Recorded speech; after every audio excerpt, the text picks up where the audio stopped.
Sejam muito bem-vindos a mais um episódio do Investidor Sem Fronteiras Responde, uma série onde eu respondo as melhores perguntas que vocês me fazem lá no Instagram de uma forma muito mais completa do que a que eu faço diariamente lá nos stories. No episódio de hoje falaremos sobre o que é mais arriscado, renda fixa ou ações, como reduzir a volatilidade da variação cambial em uma carteira internacional, quais são os vieses que mais me afetam no meu dia a dia, investimentos alternativos, o que são eles, como investir neles, para que eles servem, quem deveria colocar o seu dinheiro nesses investimentos, montar uma carteira ideal ou se livrar dos vieses, o que é mais fácil e o que é mais importante, e por fim, a regra dos 4% e se ela é ou não muito conservadora para quem investe no Brasil.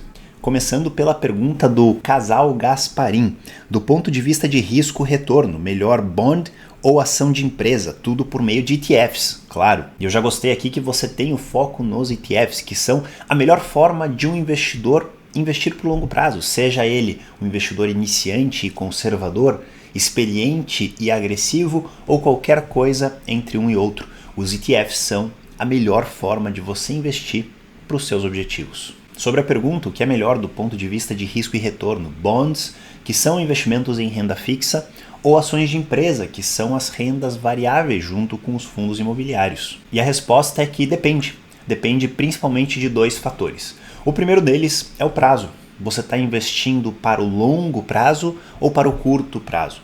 Se o seu prazo é curto, de 2, 3 até uns 5 anos, não faz o menor sentido investir em renda variável, em ações de empresas, mesmo que por meio de ETFs. Isso porque os retornos da renda variável nesse curto prazo, de poucos anos, são totalmente imprevisíveis e mesmo a melhor carteira do mundo pode dar rentabilidades negativas. Então, se o seu prazo é curto, você deve necessariamente investir em renda fixa. Agora, se você está investindo para o longo prazo, para mais de uma década, pode ser que investimentos em ações sejam mais conservadores, sejam menos arriscados do que investimentos em renda fixa. E para comprovar esse ponto, eu trago para vocês um gráfico do Jeremy Siegel, apresentado no livro Investindo em Ações para o Longo Prazo. Nesse gráfico, o Jeremy Siegel aponta que, para períodos de 1, 2 e 5 anos, investir em ações é mais arriscado do que investir em renda fixa. A dispersão de retornos é maior. Veja aqui no gráfico que o melhor e o pior resultado de 1, 2 e 5 anos para as ações, que é a primeira barra dessas 3 barras de cada um dos anos, é muito mais imprevisível. Os melhores retornos são muito mais altos, mas os piores retornos também são muito piores. Agora perceba que a partir do 10º ano, o jogo muda. Os piores retornos das ações são melhores que os piores retornos das rendas fixas, tanto de bonds quanto de bills, que seriam a renda fixa do governo americano nesse caso. Veja que a partir do 20º ano, o pior resultado das ações, já ajustado pela inflação, é de 1% positivo. Ou seja, se você investiu em ações por mais de 20 anos, você sempre ganhou dinheiro num prazo nada curto de 1802 a 2012. Já se você investiu em renda fixa, pode ser sim que o seu pior resultado foi negativo, de 3,1% ou de 3,0% ajustado à inflação. Então veja que quanto maior é o prazo que você investe, menores são as chances de perder dinheiro com renda variável, o que não é verdade com a renda fixa. Outro fator que deve ser considerado sempre na hora de escolher entre renda fixa e renda variável e a proporção que você vai dedicar para cada uma delas é o perfil que você tem de investidor. Se você é mais conservador, se a volatilidade e retornos negativos no curto prazo te incomodam muito, você deve necessariamente incluir renda fixa na sua carteira. Essa renda fixa vai evitar que variações negativas muito bruscas aconteçam na sua carteira e que você fique muito incomodado ao ponto de tomar decisões equivocadas nesses momentos. Agora, se você é um investidor agressivo e tem um prazo longo, faz pouco sentido ter muita renda fixa ou sequer qualquer tipo de renda fixa na sua carteira. A renda variável, sua volatilidade e seu risco de curto prazo, porém melhores resultados de longo prazo, fazem mais sentido. A nossa próxima pergunta vem de uma página chamada IDBAM Retorno Absoluto, que diz: o que fazer para reduzir a volatilidade da variação cambial? Primeiro, precisamos definir o que é variação cambial. No Brasil, para vários investidores, existe essa ideia completamente equivocada de que o dólar é volátil. Pelo contrário, o dólar é uma das moedas mais estáveis e previsíveis do mundo, que existe desde 1792 e nunca foi modificada, nunca adicionaram zeros, retiraram zeros, trocaram de nome, como foi feito diversas vezes no Brasil. Então não é o dólar que é volátil, é o real que é volátil, que sobe e desce de preços mais do que a gente troca de roupa e que se desvaloriza drasticamente ao longo das décadas. Então toma cuidado para não querer se proteger de uma variação que sequer existe, que é um ponto de vista equivocado e que está olhando para o lado errado. O segundo ponto é, por que você quer eliminar essa variação cambial? Por que ela te incomoda tanto? Se você tem um objetivo de curto prazo, digamos nos próximos 2, 3, 4 anos, essa variação cambial, tanto do real quanto do dólar, se é que ela existe, são sim importantes e você precisa sim se proteger delas. E uma forma de fazer isso é você deixar o seu dinheiro na moeda que ele será utilizado para esse objetivo de curto prazo em uma renda fixa pós-fixada de bons pagadores. Ficou um pouco confuso, então deixa eu dar um exemplo. Se você vai usar esse dinheiro em reais para comprar um carro no Brasil daqui 3 anos, você deixa esse dinheiro em reais no Tesouro Selic, que é o investimento mais seguro pós-fixado de renda fixa na moeda que você vai usar para esse objetivo. Dessa maneira, não existe flutuação cambial e não existe variação negativa no seu patrimônio durante esse curto prazo, exatamente o que você busca para um objetivo assim. Já se você vai usar esse dinheiro em dólares para uma viagem no exterior daqui 1 ou 2 anos, por exemplo, você deixa esse dinheiro em ETFs como TFLO, SGOV, SHAI e BIL. Todos eles são de renda fixa pós-fixada, de um bom pagador, que é o governo americano, e em dólares, que é a moeda que você vai precisar. Então você se protege dessa variação cambial investindo na moeda que você utilizará para os seus objetivos de curto prazo. Agora, se você está investindo para o longo prazo, eu te dou uma dica. Perca o medo da volatilidade. A volatilidade é um grande aliado, desde que, obviamente, adicionada com responsabilidade, com investimentos de qualidade. É ela que permite que você atinja resultados incríveis de longo prazo. Então pensa bem, qual é o seu objetivo, em que moeda ele está e principalmente qual é o seu prazo. Porque essa preocupação com volatilidade, com variação cambial, pode ser que nem faça sentido para a sua situação. A próxima pergunta vem da Luciana, aluna da Autonomia, uma querida, uma grande amiga que a internet me trouxe. E ela diz, com uma pequena correção, de que viés você sofre? Poderia falar sobre vieses para quem não foi ou é aluno seu? E é curioso porque ela me pergunta sobre isso e ela já viu muito sobre os vieses e finanças comportamentais ao longo da Autonomia. É um assunto importantíssimo que eu acredito que todos os investidores devem dominar, mas que é pouquíssimo falado aqui nas redes. Eu mesmo não falo muito sobre isso porque não existe interesse da população em geral em falar sobre finanças comportamentais, vieses, comportamento e mentalidade dos investimentos. Todos os vídeos que eu já fiz sobre o assunto não tiveram audiência praticamente nenhuma. Só que dentro da Autonomia eu faço questão de apresentar um módulo inteiro sobre o assunto e vários outros conteúdos que reforçam a importância das finanças comportamentais.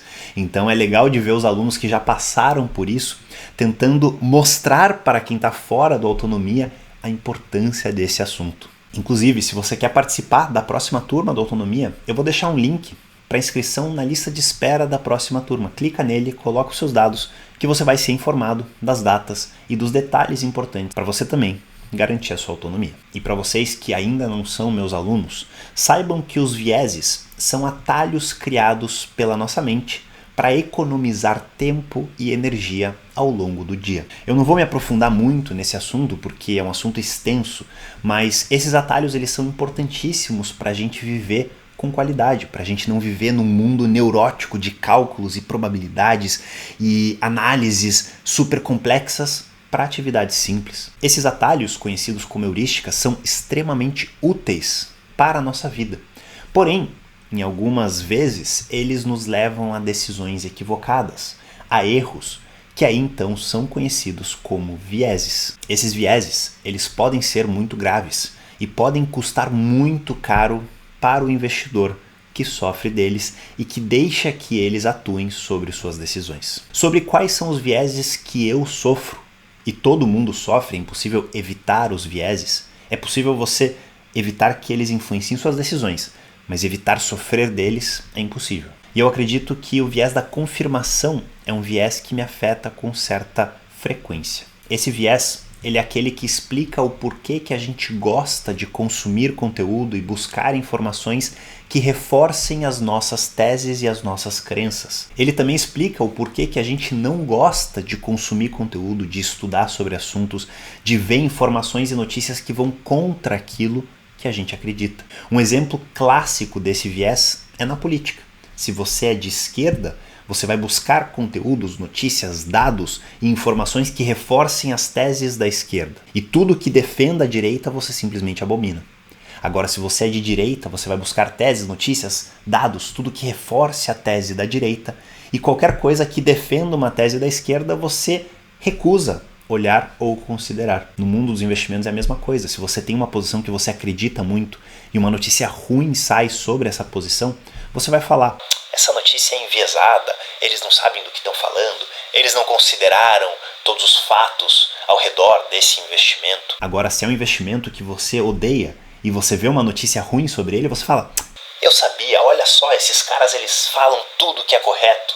E aí você passa a seguir cada vez mais aquelas opiniões. O viés da confirmação afeta todos nós, inclusive eu, no nosso dia a dia. Um outro viés que me afeta muito e que eu tenho que tomar muito cuidado para não tomar decisões em cima dele é o viés da disponibilidade. Esse viés é o que explica por que nós achamos que coisas que estão frescas na nossa memória ou que aconteceram recentemente têm uma probabilidade muito maior de acontecer do que a realidade. Então, logo após os atentados de 11 de setembro, a gente acreditava que viajar de avião era muito perigoso. Isso é o viés da disponibilidade. Na prática, a gente tinha a imagem dos aviões atingindo as torres gêmeas, de todo aquele caos que aconteceu em 11 de setembro, muito frescos na nossa memória. E pode ser, muito provavelmente, que os próximos meses e anos, logo depois do atentado, foram os meses e anos mais seguros de viajar de avião. Então veja como nossa percepção da realidade é muito diferente do que a probabilidade real desses eventos. Por fim, um outro viés que me afeta muito é o viés do enquadramento, ou framing bias. Esse viés diz que a forma com que algo nos é apresentado influencia diretamente nas nossas decisões. Esse viés é utilizado por mercados, por marqueteiros, por propagandas e até mesmo por corretoras, bancos, gestoras de investimentos. A forma com que algo lhe é apresentado faz você mudar completamente sua decisão. Então, digamos que eu te apresente um investimento falando sobre determinadas vantagens dele e te apresente o mesmo investimento falando sobre os riscos dele. A sua decisão em investir ou não nesses dois investimentos idênticos vai mudar de acordo com a forma que eu te apresento eles. A forma com que você analisa as notícias, com que você decide que roupa comprar e que roupa vestir no dia, que você decide que comida comprar no mercado, tudo isso é afetado pelo viés do enquadramento. E se você tem interesse em saber mais sobre esses vieses, onde eles aparecem, como eles nos afetam, como eles nos levam a decisões ruins, principalmente com o nosso dinheiro, com os nossos investimentos, comenta aqui embaixo que você tem interesse sobre esse assunto, que eu vou gravar mais vídeos para vocês sobre isso. A nossa próxima pergunta é de um grande amigo que a internet me deu, o Edu Nunes, que diz: investimentos alternativos, o que são, para quem são, como, quando, por quê? Então vamos por partes. O que são?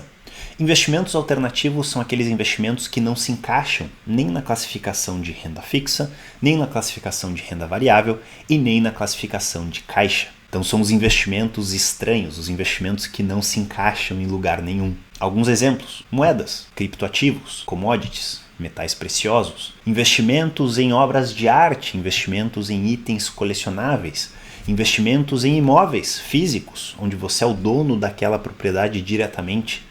Tudo isso pode ser considerado investimento alternativo. Agora veja, por exemplo, em imóveis, se você investe em fundos imobiliários, ou REITs, os Real Estate Investment Trusts aqui nos Estados Unidos, eles se encaixam em renda variável, porque eles já estão dentro da bolsa, eles são negociados em bolsa e não são mais investimentos alternativos. E aí você me pergunta, para quem são esses investimentos? E eu diria que principalmente para investidores mais sofisticados, investidores que têm muito dinheiro, que têm muita liquidez, precisam encontrar um local para destinar toda essa liquidez. Ou então investidores que gostam de especular, que são muito agressivos ou que têm necessidades muito específicas. Por exemplo, se você é um fazendeiro e você planta soja, Você pode investir em commodities, no mercado futuro do preço da soja, para você se proteger de variações bruscas no preço daquilo que você produz nos próximos meses e anos. A mesma coisa é se você é dono de uma mineradora e você quer se proteger das variações dos preços do minério nos próximos anos. Você pode investir em investimentos alternativos que te permitem se proteger de tudo isso. Como investir nos alternativos? ETFs fazem uma ponte entre você e esses alternativos dependendo de quais alternativos você quer. Aqui nos Estados Unidos, agora você pode investir em ETFs de criptomoedas, de Bitcoin. Você pode investir em ETFs de metais preciosos, de commodities, como milho, como carne de boi, como soja, como café e diversas outras classes de investimentos alternativos. Você pode acessar os alternativos através de casas especializadas, no caso de obras de arte, corretores de imóveis, exchanges de criptomoedas, mercados futuros no caso das commodities e fundos fechados no caso de private equity, por exemplo. E antes de falar quando investir em investimentos alternativos, vamos para o porquê. Esses investimentos eles servem para diversificar uma carteira, trazer retornos descorrelacionados ao mercado acionário, servem também para especulação, para alavancagem para os investidores mais agressivos, serve para um tipo de proteção no caso dos fazendeiros que eu citei anteriormente. Enfim, são casos bem específicos e para poucos investidores, considerando o percentual que se encaixa nessas situações. Agora, quando investir em investimentos alternativos? Depende muito do seu perfil, dos seus objetivos, da sua situação pessoal. Quer especular com alternativos? Toma muito cuidado, determina um percentual baixo da sua carteira para esse tipo de investimentos. Quer se alavancar? Mesma coisa, toma cuidado. Não tem muito conhecimento, não entende muito bem deles? Fica longe. Você não precisa de investimentos alternativos para ter resultados incríveis de longo prazo com seus investimentos. E se você tem muito, mas muito dinheiro, se você precisa de algum tipo de exposição a alternativos, por seja lá qual for o seu motivo, procure um profissional que possa te auxiliar com essa busca. Próxima pergunta de hoje vem do mab.insta, que diz: o que é mais difícil, escolher a melhor carteira ou se livrar dos vieses emocionais? E eu posso te responder com toda a certeza do mundo que é muito mais difícil se livrar dos vieses do que montar uma carteira ideal. Como eu respondi para a Lu no começo desse vídeo, é impossível se livrar dos vieses. Os vieses eles afetam até mesmo os maiores especialistas do mundo das finanças comportamentais.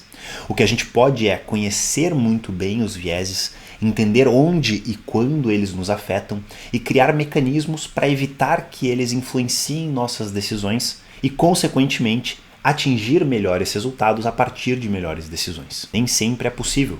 E esse é um trabalho constante que todo investidor deve ter. E eu forneço essas ferramentas e o conhecimento necessário dentro da autonomia, principalmente no módulo 7 do curso, que é exclusivamente feito para os vieses e para as finanças comportamentais. E uma coisa que eu falo para todos os meus alunos: com um conhecimento técnico e uma carteira meia boca, mas um comportamento ideal, você conseguirá retornos muito, mas muito melhores do que alguém que tem uma carteira perfeita, se é que ela existe, mas não tem um bom comportamento.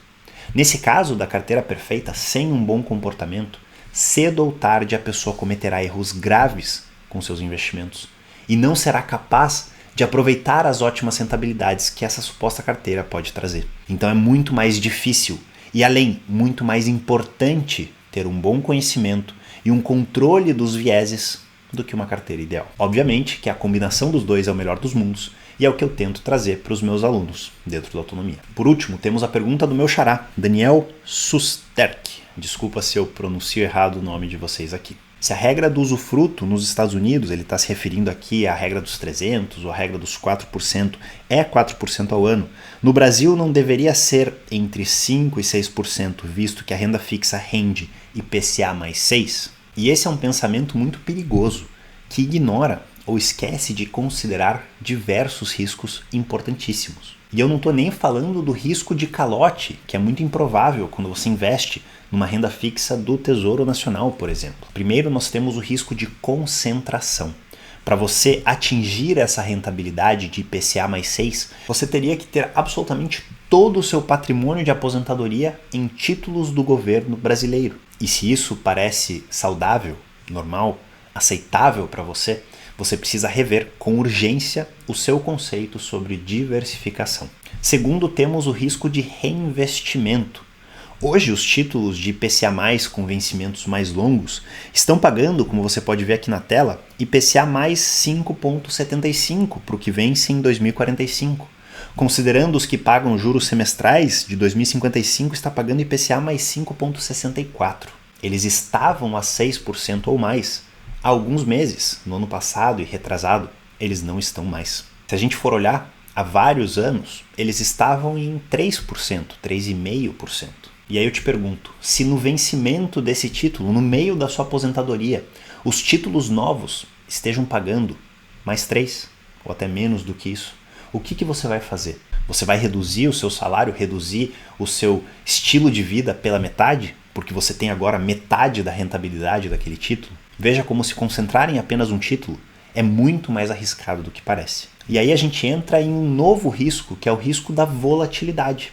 Se você investe nesses títulos extremamente longos de renda fixa, de um pagador que é considerado lixo no mercado global, que é o governo brasileiro, você terá um risco absurdo na sua carteira. Às vezes até maior do que uma carteira 100% em renda variável. E aí a pergunta que fica é, você teria estômago de ver a sua carteira de aposentadoria 100% investida em um país emergente, com uma moeda que se desvaloriza com muita velocidade, variando dezenas de % em períodos de alguns meses, com risco de eleição, risco político, regulatório, jurídico, tributário, todos esses riscos envolvidos no seu investimento completo da sua aposentadoria? Eu acredito que não. E por fim, temos o risco do próprio IPCA. Quem garante que o IPCA reflete a sua inflação? E eu não estou nem falando de teses conspiratórias de manipulação da inflação, porque o IPCA é divulgado pelo governo e o governo tem interesses por trás de um número mais alto ou mais baixo.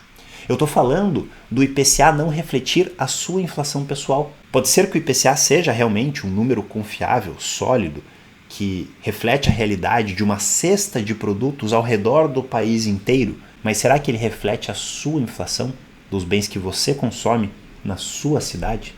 Muito provavelmente não. E aí você está atrelando os gastos do resto da sua vida em um índice que mal reflete a sua realidade hoje. É muito simples, muito belo, muito fácil olhar para um IPCA+ do governo brasileiro, até de uns emissores ao redor do governo, de crédito privado, de bancos, e concluir que você pode sim gastar muito mais do que a regra dos 4% que falam por aí. Mas a realidade é bem diferente dessa. Se somos investidores responsáveis de qualidade e analisamos todos os riscos envolvidos, tentando se proteger e mitigar cada um deles, investir em IPCA+ no Brasil é nada menos do que uma grande loucura. São riscos que não fazem o menor sentido numa carteira saudável de longo prazo. Já nos estendemos muito por aqui, foram várias perguntas com respostas completas. Se você gostou delas, não esquece de me seguir lá no Instagram, onde eu respondo elas diariamente, não com tanto detalhe como aqui, mas perguntas muito pertinentes que podem te ajudar a investir melhor. E se liga nas próximas caixinhas que eu abri por lá, fazendo suas perguntas, porque pode ser que eu escolha a sua para um próximo vídeo. Eu espero que você tenha gostado do conteúdo desse vídeo. Se ficou qualquer dúvida ou se você tem qualquer observação sobre o que foi dito no vídeo de hoje, comenta aqui embaixo que eu vou te responder e a gente se vê no próximo vídeo.